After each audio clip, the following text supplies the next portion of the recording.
talks. I haven't done this in a while. Figure it's overdue with all the fun stuff that's happened this weekend. But more importantly, I've got a friend with me. Look at that cutie pie. This is Jasmine. This is my sister's dog, staying with us for the week. My sister's also in town, um, spending her birthday tomorrow with us, but also here so she can watch my kids' game. And so she came over with the puppy Jasmine to hang out with us for the week. Hi, Jasmine. You're so cute, Jasmine. And we're going to go take our walk together, so this will be even more fun. Right, Jasmine, you ready to walk? Ready to take a walk? Look, she's already sitting. Let's see if I can get her to do some other tricks. Okay, Jasmine. Here. Okay, show me. Shake. Wait. Sit. Sit. Good girl. Shake. Yeah. Now, here's the big one. Ready? Bang, bang. Bang, bang. Jasmine. Bang, bang. Oh, no, she's not in the mood. One more time. Bang, bang. Come on. Bang, bang.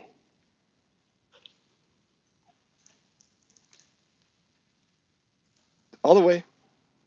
There she goes. Okay, up. Good job. I don't have a treat for you right now, but we'll get one afterwards. Okay, let's go. All right. So that was Jasmine. Um, she lives with my sister's family in Spokane. So we only get to see them a couple times a year, usually for our tournament in Spokane. And then let's go. And then every once in a while, when they get to visit like this. So here we go. Off to doing this. It's crazy. This is October now. October 3rd. And it still feels like summertime right now. It's supposed to get up to almost 80 degrees. But I'm not complaining, because I know plenty of rain and dreary weather's coming soon enough. Just enjoying this extended summer while we got it. Just my nose a little bit. There you go. Anyway, it's been a very momentous, historic weekend in a number of fronts. Tyler Parcher's in here. Who else we got? Dev, Amanda. How rude! No treats for cool tricks. I'll give her treats later. Blizzard. Good morning. Dev, yeah, happy we won too. Adventures with Paul. Broncos lost yesterday and Tampa Bay Bucks lost yesterday. Yeah, that too. That was fun to see. Um, yeah, what else? Come on, Jasmine, let's go. At this rate, we'll never get through this place. You can smell every single thing. All right. Well, she's going to be pushing my pace today. So, if you're watching, first of all, I appreciate it. Secondly, please feel free to enter your city and state. Love to see where people are watching from. But I just want to talk a little bit about the events of the weekend. So much happened over the weekend, starting from Friday. Of course, the epic win by the Seattle Mariners, which is why I'm wearing my Mariner hat today, to talk about that game where they clinched for the first time, breaking the 21-year drought to finally make it to the postseason. Postseason baseball starts on Friday. Oh, look at that. These guys already got their Halloween decorations going. A little bit of webbing. I got Eric from Kent. Anthony D's in the house. A little bit of spider webbing over there. Got to get mine up. I do it pretty cool for Halloween. I plan to do it again this year. So talk about the game, breaking the 21-year drought, which is awesome. Yeah, we have a playoff game on Friday. The way it's looking with the fact that the Mariners lost yesterday and the I'm going to get one of these. Hold on, Jazz, in case we have any accidents. I have one bag, but I have no idea how many someone actually goes through. So get a couple more of these suckers.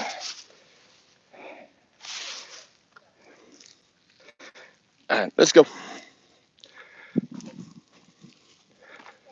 The fact that Toronto keeps winning, it's seeming very likely that. Uh-oh, are we going to go doo-doo in here already? She looks like she's ready to do a doo-doo.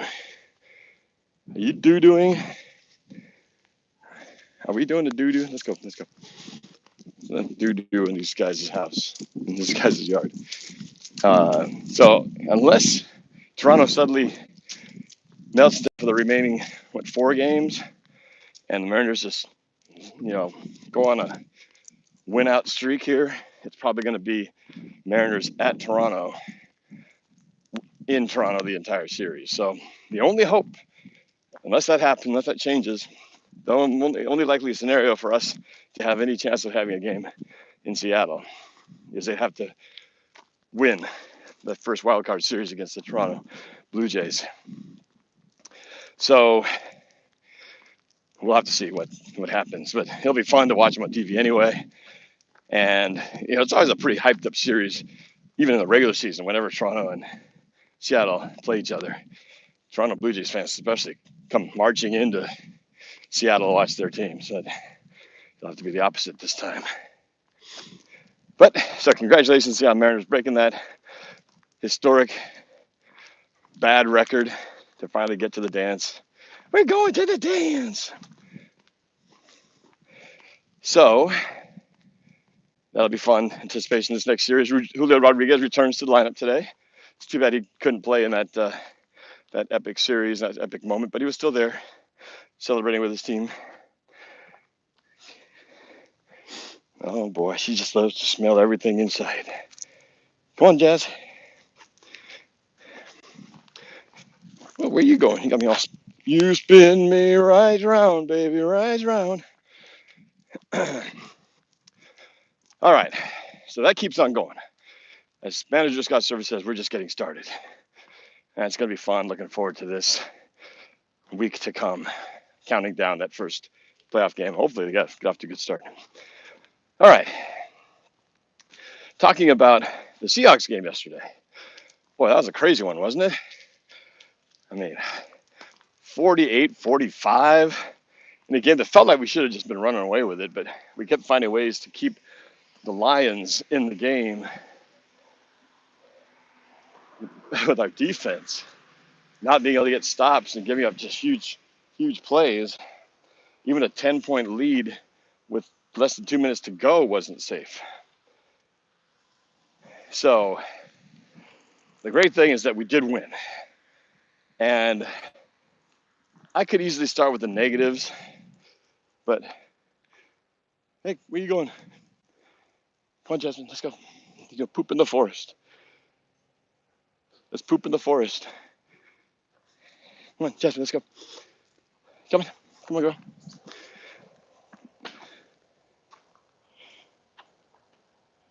You pooping? Nope, she's taking a leak. Okay, all right. So this game, let's start with the positives because I think it's easy to just chastise the defense for how poorly they played as a whole to give up 45 points and to give up so many yards. Jasmine, come on. Well, this walk's gonna take a long time. Maybe not so long once we get into the woods.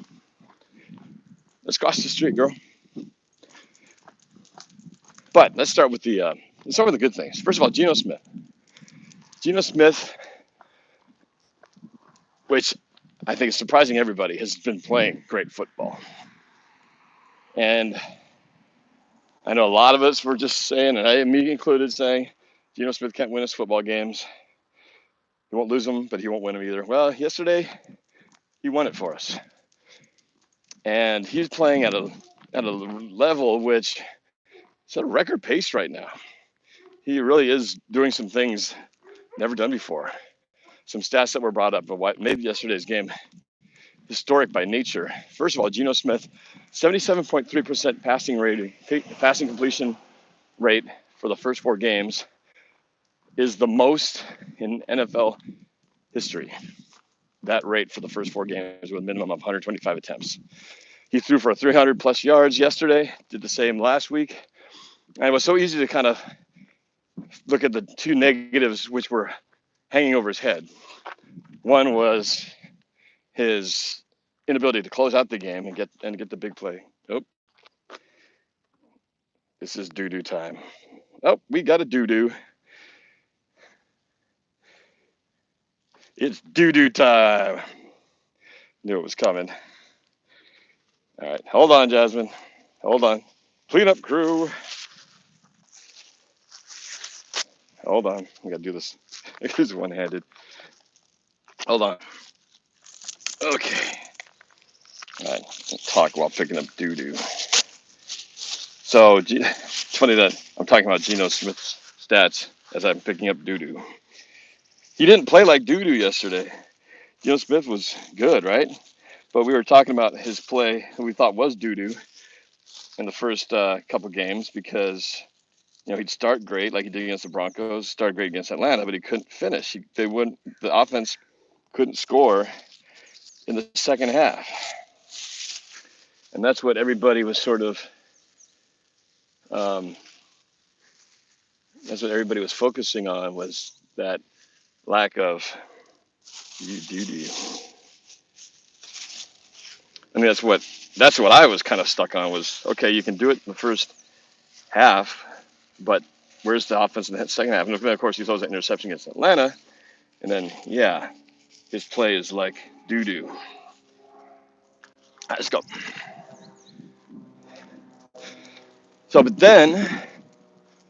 So the skepticism was still high. Like, when are we going to get over this? When is he going to play full 4 quarters? Come on, girl. Hey. Come on.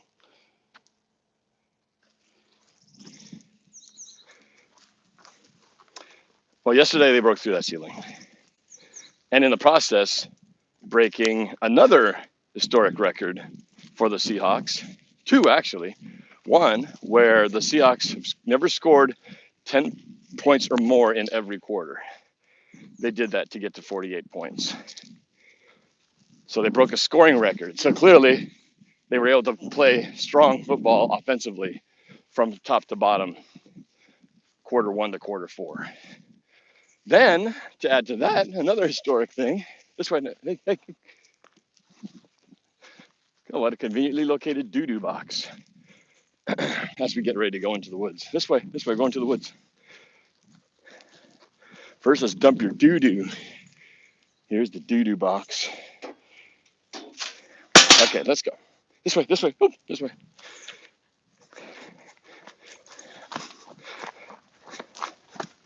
The other record they broke was the first time in Seahawks history where they never punted the football. That's amazing, right? Amazing to think that that's never happened. And amazing to think that it quietly happened yesterday and we didn't even really realize that it was going on. I think at one point during the broadcast, my dad said that he thought we did punt. And we're thinking, did we? I actually don't remember him going out there. And quietly, as we slowly found out, they never punted. So it just makes you realize in the 46 years that the Seahawks have been in existence, that they've never had a game where they didn't punt. Just shows you, even in a team that's won Super Bowl and gone to 2 of them, in none of those games, they've never had a game where they didn't punt once. So just goes to show how explosive they were yesterday. That means on every drive, they scored or had a turnover. They did have 1. Yeah, wait, no, they didn't. That was on a punt return. So the offense never turned the ball over and they never punted. That is crazy efficient. So put those 3 stat books in your back pocket. But as you're doing so, also know that we were doing it against a team that has probably the worst, one of the, if not probably today, are now the worst defense in the league. They're like 29, 30, something like that going into that game. With those points allowed and the yardage, I'm sure they're dropping to the bottom with us following very closely. So, but I don't care who you're playing. I mean, we played some bad teams over the years. We beat the Arizona Cardinals 58-0 in 2012, one of the highest scoring games I can recall. And we still had to punt at least once in that game. So even the worst teams that we beat by worse scores, margin-wise, we still have had to punt. So in a shootout game like this, we couldn't afford to, as it came down to the last minute stand, last minute play, last minute field goal, and onside kick that they almost got. If any of those drives that we have don't finish in points, we are probably losing that game. So they had to be historically awesome to win that game. So hats off to Gino, and a big part to the schemes. I thought the way that they called the game, using the tight ends, they scored with the tight ends a couple times to Disley and Noah Fant. I think getting his first one was the second one. I can't remember now. But he's been kind of quiet. And we're wondering, what's up with Noah Fant? Why is he not getting any action? Well, they finally got him involved. But Disley with plays, Parkinson with plays. So it's great to see the tight ends being used. DK going off, almost had a touchdown. Would have been like a 45-yard touchdown if he'd gotten in the end zone, missed it by a yard. No touchdowns, but a ton of yards. And then a trip. I think we also made history when he took a trip to the bathroom on a cart, making everybody experiencing the most fearful dump that we've ever seen on camera. Everybody was like, "Oh no, DK's hurt. DK's in trouble. What happened to DK?" He had the case of the squirts, and he says in the tweet, he says that clinch walk wasn't going to make it, so he got a ride to the bathroom, which I think is hilarious. I missed that. See, I went to the bathroom myself. I had my own synchronous bathroom moment with DK. As I was going to the bathroom, he was going to the bathroom. So I returned, and my dad goes, "DK was on a stretcher." And I didn't say it was a cart. He said a stretcher. And a stretcher to me is immediate. There's a big difference between a cart and a stretcher. Stretcher is that, hospital transportation device used when you are unable to walk and they have to move you to the ambulance. That's a stretcher. This was the cart. And he was sitting on there, was looking happy, but he wasn't looking in pain either. Different sort of unhappy. Anyway, so there's history there. Pretty funny. Come on. So what else? I think that was it for the history. Oh, no. More history. Bad history now. Going to the other side. So this is also the first time, if I get this right, the first time the Seahawks have given up 45 points in a game in regulation.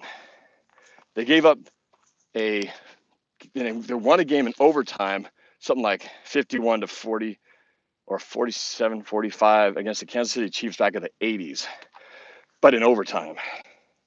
So this is the first time they've given up 45 points in regulation. Now that's not a good stat. That's a bad stat for both teams to give up 40s, mid-40s and higher in points, because you're giving up over 10 points a game, 10 points a quarter.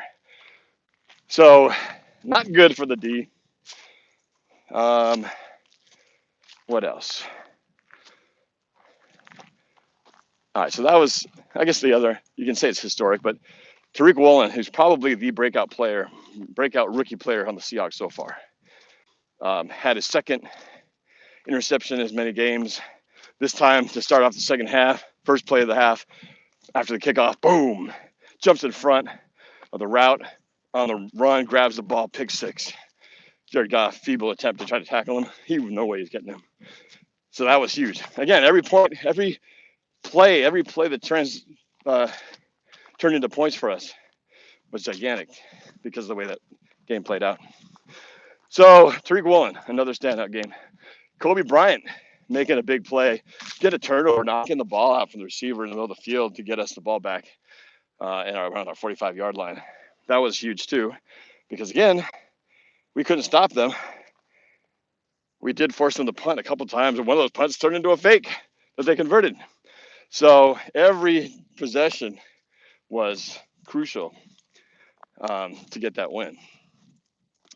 But and the tankers, of course, those who want the Seahawks to tank for the draft next year, are all bemoaning and crying over this. Like, well, you guys win this game. It's pointless.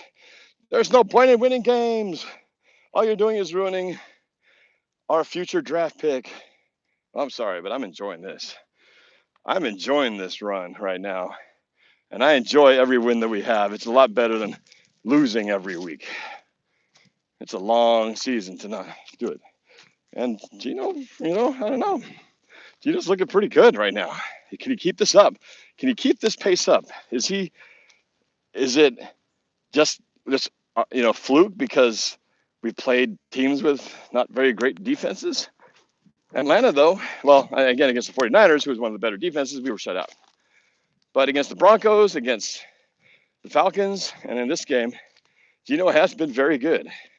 He was just better in this one. But granted, again, we were playing against the worst defense in the league. And it helped that the Lions didn't have three of their best weapons on offense, and yet they still put up 45. Makes you wonder if they had all their weapons healthy, what would the score have been? Maybe it still would have been the same. Maybe they would have scored on the same number of drives. Maybe it wouldn't have been any different. Because it wasn't like we shut them down. So what more damage could they have done? But either way, we take it. It's not our fault that they're injured at the time they face us. We just have to roll with what we got in front of us and who we have with us. So I'm feeling pretty excited. I am pleasantly surprised that Geno, I don't think anyone expected him to be this good. Come on. And so you got to enjoy what this is looking like so far. And, how will it be the next time we play another tough opponent? And that tough opponent coming up next is the New Orleans Saints. Now, the New Orleans Saints this year are definitely not the Saints of old. I mean, they had a losing record right now, but we are playing in New Orleans and a place where we have not had success in a long time. But this game that we had on the road, if Geno can play anything close to this, with this kind of efficiency where he's not turning the ball over and he's hitting targets, spreading it around and running it too. Forgot to mention the running that he did, ran for a touchdown and rushed for, I think, a couple first downs, if I recall. This could be very different from the history we've had for the past 10 years. So I still predicted that we'd lose there, mostly just because of the history we've had. But sometimes, as we learned on Friday, history is sometimes meant to be rewritten. At some point, we're going to win in New Orleans. Someday, we're going to win in Lambeau. Just one question: when? How soon will it happen? Right now, we're actually bigger. We're bigger underdogs initially in New Orleans than we were in Detroit. We were 3.5 in Detroit, and now we're 4.5. I think 4.5 underdogs. Speaking of dogs, come on, girl, come on, Jasmine, let's go. So, yeah, everyone expecting us to lose this game on Sunday. But we'll see. We'll see if this performance turns any heads. But other thing I found promising was a lot of those runs, and particularly the two that they scored touchdowns on, weren't designed from the play that was called. That was Geno audibling to a run because of what he saw on the field, alignment-wise. And that's cool because that means he's not just a robot running the plays as given. He's actually seeing the game, seeing the field, and making adjustments to a more successful play. Clearly, those runs were extremely successful for us. And so, speaking of running, Rashad Penny, man, finally, breakout game for him. Said for a while that Penny has got that ability to, if he can get through that first line of defense, he could break out in the open and suddenly be gone, like shot out of a cannon. And he did it a couple of times. Both those touchdown runs were plays where he just, great call. There weren't a lot of defenders on that side. And once he broke through, it was just like, bam, nobody could catch him. He is that quick. And I think a lot of that had to do with Adrian Peterson being on the team last year. He really talked to Rashad Penny. He credited Peterson to giving him a lot of tips that helped him in that last quarter of the season where he really tore it up, because he kind of had him, let's go. He kind of got him to get over his injury, the surgery and the knee injury, because I think that was in his head mentally for the game. And he kind of got him to look past that and just play and just do that thing where he goes through, finds the seam, one cut, and explode. And I think that's really been a huge influence on why he's doing as well as he is right now. Come on, Jasmine. Let's go. So, yeah, all those things. Lockett, nothing super exciting about the game for him yesterday. No touchdowns, but several key catches where he got the ball when we needed to get a chunk of yards at certain critical moments. Now the defense, we already talked about that a little bit, but a lot still needs to be fixed there. Guys, pass rush not consistent enough. Tackling is horrific at times. And then there was just a kind of a give up play. That one where I think it was Hawkinson had the ball sprinting. No, maybe it was Kennedy. I can't remember now. Sprinting down the left side, and he got first down. But it looked like Cody Barton was going to just push him out of bounds. And he kind of just, I don't know, maybe thought he was just going to run out himself and didn't really make much of an effort to hit the guy. And then next thing he just kept going, nearly scored. Eventually they did. But that was a huge play, like, I don't know, 60 plus yards. And, those are the plays that are killing us right now. Because, you hold, if you can keep a team, the old bend but don't break, at least when you do the bend but don't break and they do end up getting the yards, it takes them like 5-6 minutes to get down the field. But you give them these big rips of 50, 60, and all of a sudden they can get back in scoring in within striking range score-wise with just, a matter of not even a minute. So that's the part that they really got to shore that up. The tackling and the preventing the explosive plays. Too many of them. I think 4 or 5 plays of over 20 yards. That's too much. Come on, Jasmine, let's go.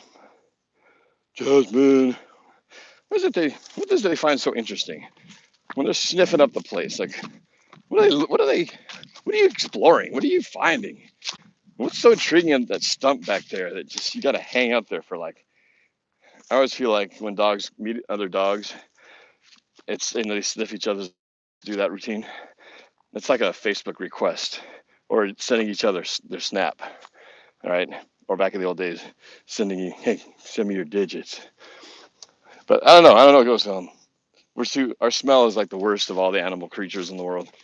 And so we barely get any information from anything we smell. But these guys get all kinds of data, biostats, who's been here. Anyway. So what else? Defense-wise, I already talked about the pick 6. Oh, and I talked about the Kobe Bryant punch out. Which got Cam Chancellor's attention. He shouted him out on social media saying what a great hit that was. I think he was pretty touched to be recognized by one of the greats, the LOB in Seattle. All right, we're at the road now. This is about the halfway point, maybe. Keep going, girl. Let's see, what else? Will I be going to a Mariners playoff game if it's at home? Asked AJ. I tried to get tickets for the potential home playoff game in the wild card, and it was already sold out, the first 2. So they sold out a game that didn't even exist. It may not even exist. But I haven't looked at the home next series. I guess that'd be the division series. So, I guess I could still try to get on those. But yeah, I got to get tickets first. Got to jump on now before everybody does. Probably most people already have. Only saw one good tackle by Ryan Neal. Yeah. And who's number 13? Is that Josh Jones? Is he the safety? Man, he was killing me. He had so many missed tackles, bad angles. And, the safety is the last line of defense. You can't let anyone get past you. It reminds me of Super Bowl 40 early in the second half when we had all our safeties were injured. So we were like to our third string safety. And then I forgot his name, the running back busted through. It looked a lot like one of the plays we had in the last couple games. In opponent territory, just busts out, bad angle by the safety, and next thing you know, he's just off to the races. You didn't see that happen when Seattle had the best safety duo in the league. That did not happen. Hey, where are you going? Hey, Jasmine, come on. Get way too off track here.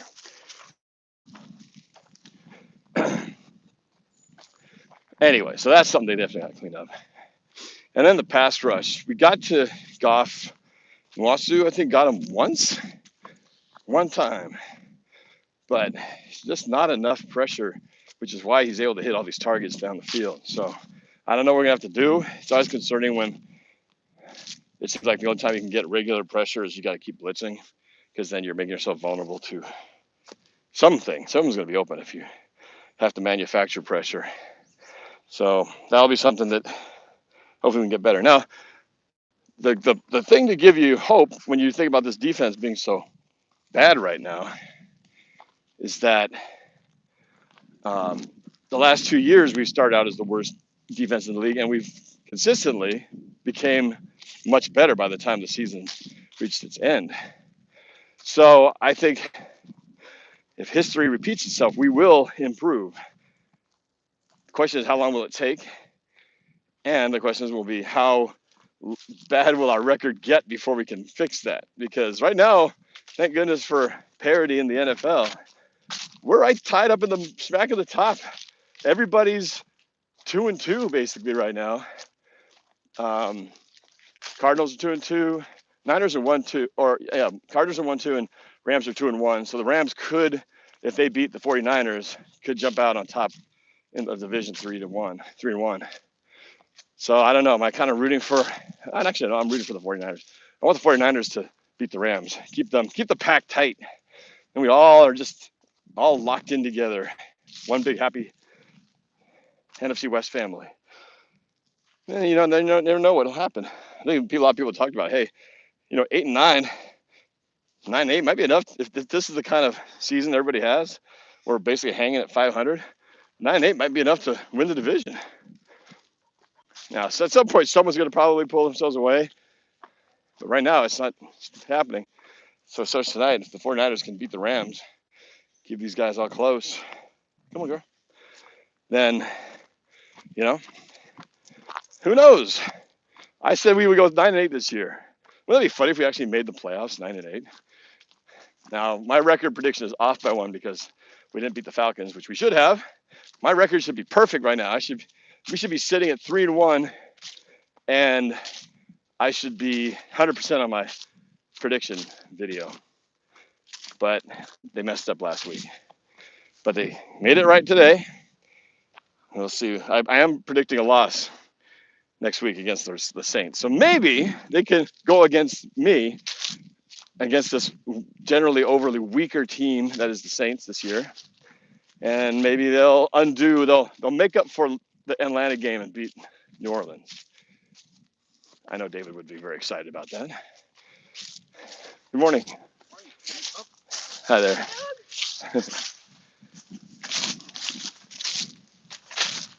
So it's pretty fun. It's a pretty fun time right now, sports-wise. One of the better weekends, right? The only thing that didn't go well was the Huskies.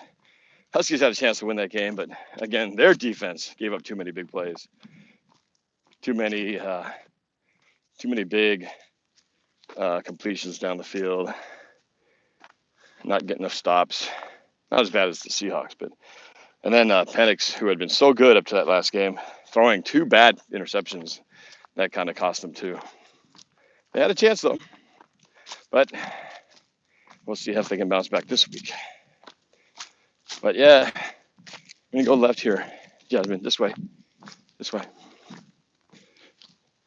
But speaking of other tough losses that we're trying to bounce back from, so tonight, my daughter's Kent Ridge High School team plays against one of the tougher teams in our division. We start out with playing mostly some of the lesser talented teams. And we started out 3-0.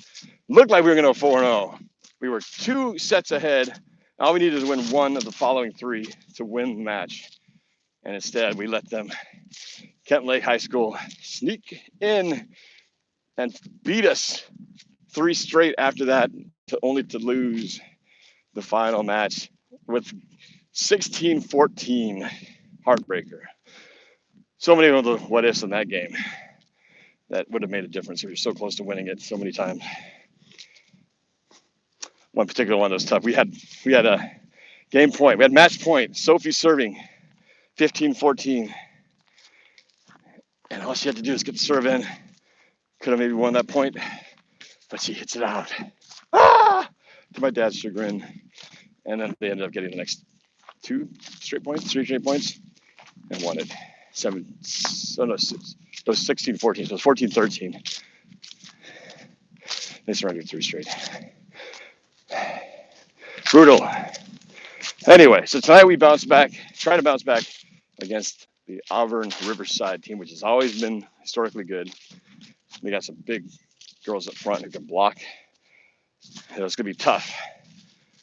Vanessa had a record, her personal best, 15 kills in that game. Sophie had 9 kills, and we're going to need those kills big time to try to get a win tonight. It's going to be country western night, so I'm going to be wearing my cowboy hat and my cowboy shirt. I don't got no cowboy boots though, so I'm not sure what I'm going to wear. I might wear my hiking boots. That's the closest thing I got. Using my hiking boots for those passes. Cowboy boots? Don't think so, but better than Nike tennis shoes. I'll give you that much. Come on, Jasmine. Come on, Jasmine. Let's get a move on, girl. Yeah! You hear a lot of yeehaws tonight. But anyway, it'll be fun. As I may have mentioned on this before, I am the PA announcer for the team, so I call all the points, play music and sound effects during the breaks.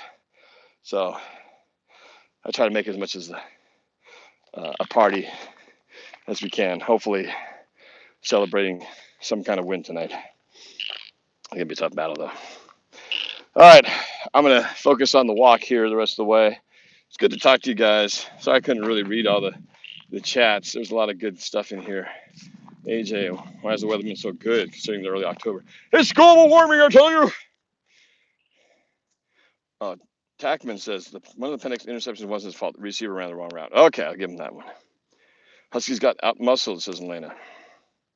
Cross and his penalties. Yeah, that's the other thing I clean up. Some of these holding penalties are just killer. Oh, then the defense. How can we give up the Seahawks? How can they give up? Was it 2nd and 23? That's unforgivable. How can you give up 2nd and 23? Wait, Jasmine, let's go. Wait, let's go, Jasmine. Oh, it's a poop. Come on, let's go. Let's sniff that thing. Jeez. Quick look back at the Puna, the pure run stopper, not existed as a pass rusher. I think we're used to Adams being there. Yeah, well, Adams isn't much of a pass defender. He does do well with hitting people. But yeah, I mean, the thing is, this whole secondary, it's chock full of new guys, right? Michael Jackson, Tariq Woolen, Kobe Bryant. I mean, what do you expect? But it's going to pay off later. These guys are getting these valuable early reps, and, we're hanging in there. We're not like 0-4 with rookies in there. We're 2-2. So that's a good thing. Taylor looks awful. Yeah, I don't know what's up with Taylor. This is supposed to be he had a pretty good year last year, and then they changed the scheme, and he hasn't seemed to have been able to find his stride, trying to get tackles off the edge, pressure on the quarterback.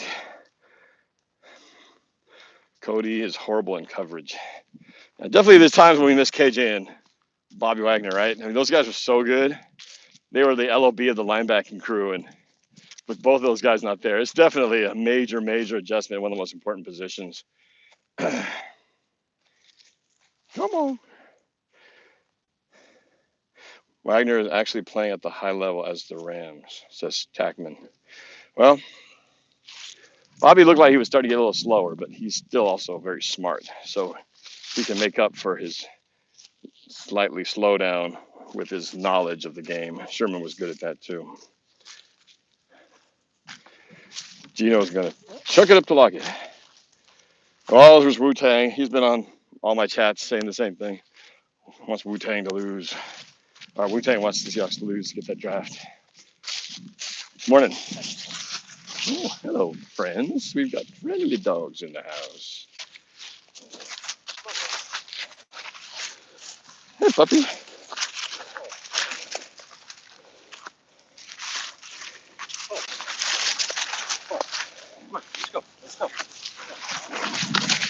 I just get a little nervous when other dogs come up, especially when they're not on a leash.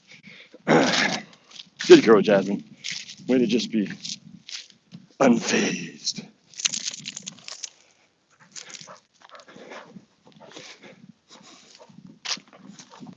All right.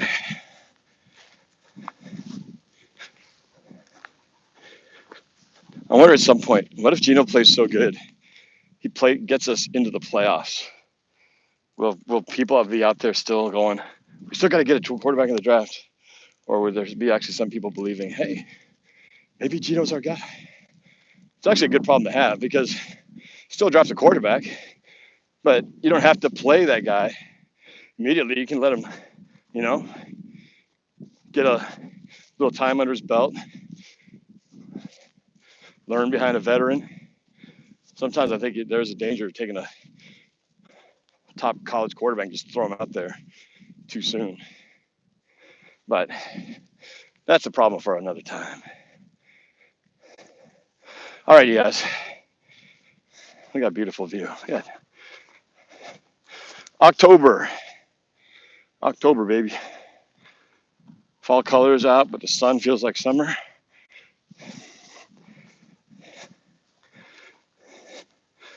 Oh, it's definitely too early to see if Geno's that guy. I'm just throwing out hypotheticals. What if he continues on this historic pace and just becomes this completion percentage monster who's not afraid to run the football, who throw the check down, who can audible to the run? I don't know. We could have been one of those sneaky, dangerous teams that everybody thought was going to be the doormat. Right now, hanging in there. But we'll see. We got to play some real teams. We got to play some. Not to insult the other teams. Not that Denver or Atlanta or 49ers are not. But I'm saying, play the whole NFC West, see how we fit, see where we're standing after one run through with the NFC West. Then you'll really know where you stand. If we're 0-4 or 0-3 against the division, it's not going to go very well. But if we can get some wins against, a Cardinals team or a Rams team, then you start thinking, maybe this team's got something. But one thing's for sure, we got to clean up our defense. We cannot win more games like this if the defense continues to give up this kind of yardage, these kind of plays, these kind of points. So we'll see. All right, I'm out, guys. You guys have a great day. More videos to come to talk about our matchup, to talk about the anticipation of the Mariners playoffs. Try to squeeze some Madden Sims in here this week. It's going to be a fun week, boy. We haven't done this talking about, usually the Mariners are done by now, and we're all about the Seahawks. Now we get to talk about two teams. I love it. All right, you guys enjoy your Monday. Have a great one. We'll talk soon.